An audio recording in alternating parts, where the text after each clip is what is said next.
सारा लेके बात कर रहे हैं, बीजेपी का हमारा सारा लेके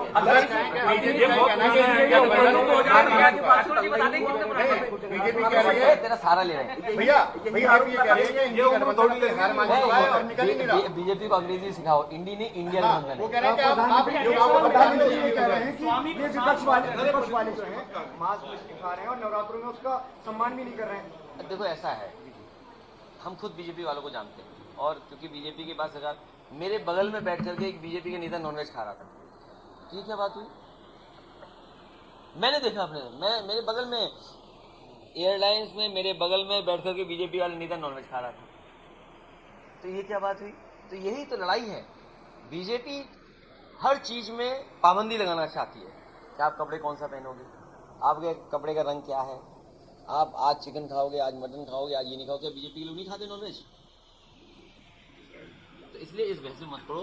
बीजेपी का वोट नहीं है, किसान और नौजवान इनको निपटाने जा रहा है। अखिलेश जी, स्वामी प्रसाद मौर्य ने आजाद को कहा है कि मैं उनको सपोर्ट और समर्थन करने के लिए भी आऊंगा। वल्लभ पटेल एक तीसरा गठबंधन उन्होंने बनाया, क्या लगता है? कोई बात नहीं, ये राजनीति है और बीजेपी के लोग पीछे से मिलकर के भी हाथ मिला लेते हैं। आप बताइए, देश के विपक्ष के नेताओं की सबकी सिक्योरिटी छीन गई, नहीं सिक्योरिटी छीनी।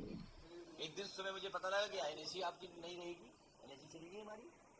देश के बड़े नेता हैं जिनके पास एसपीजी थी, बताओ एसपीजी चली गई कि नहीं चली गई?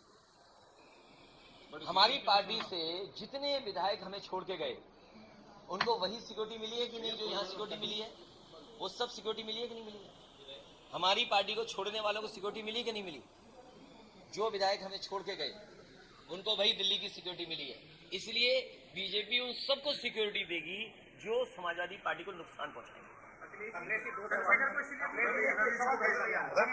लोग हैं, चाहे हमारे विधायक हो चाहे कोई हो, जो समाजवादी आंदोलन को नुकसान करेंगे, हम संविधान बचाना चाहते हैं, हम उस लड़ाई को लड़ना चाहते हैं, तो जो हमें कमजोर कर सकता है उन सबको बीजेपी के लोग वीआईपी ट्रीटमेंट देंगे। बीजेपी ने सिटिंग एमपीओ की टिकट काट दी। हम तो सरकार में नहीं है, हम तो अपने एक अच्छे प्रत्याशी की कोशिश कर रहे हैं, समीकरण बना करके देना चाहते हैं। तो अगर हम काट दें तो चलो, हमारा तो उतना नहीं है। आपको सवाल ये पूछना चाहिए कि जो मंत्री थे, भारी भरकम मंत्री थे, उनकी सांसद की टिकट कट गई, जो स्पीकर की कुर्सी पे बैठते थे उनकी टिकट कट गई, और बीजेपी के नेता बीजेपी को हरा रहे हैं। और एक लोकसभा है कैसरगंज, उसका अभी तक प्रत्याशी घोषित नहीं है।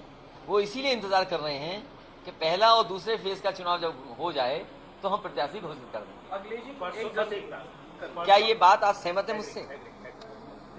जिन संस्थाओं से आपने छापे मरवाए, उन्हीं के माध्यम से आपने पैसा वसूल लिया, उन मुद्दों से आप ध्यान हटाना चाहते जनता को।